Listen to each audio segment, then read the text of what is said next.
यमराज और डाकू। एक साधु व डाकू यमलोक पहुंचे। डाकुरू ने यमराज से दंड मांगा और साधु ने स्वर्ग की सुख सुविधाएं।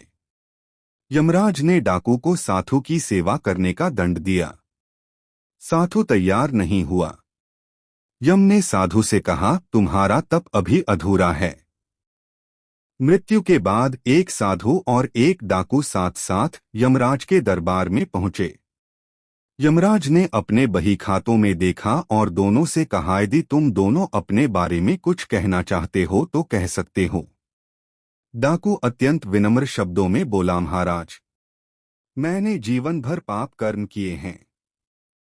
मैं बहुत बड़ा अपराधी हूँ। अतः आप जो दंड मेरे लिए तय करेंगे मुझे स्वीकार होगा।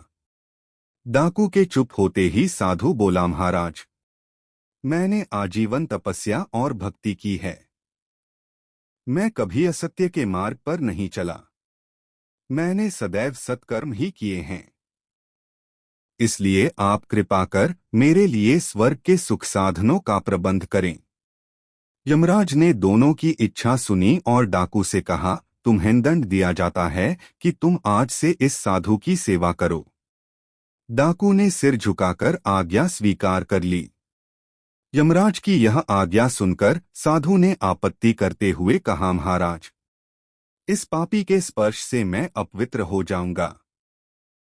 मेरी तपस्या तथा भक्ति का पुण्य निरर्थक हो जाएगा।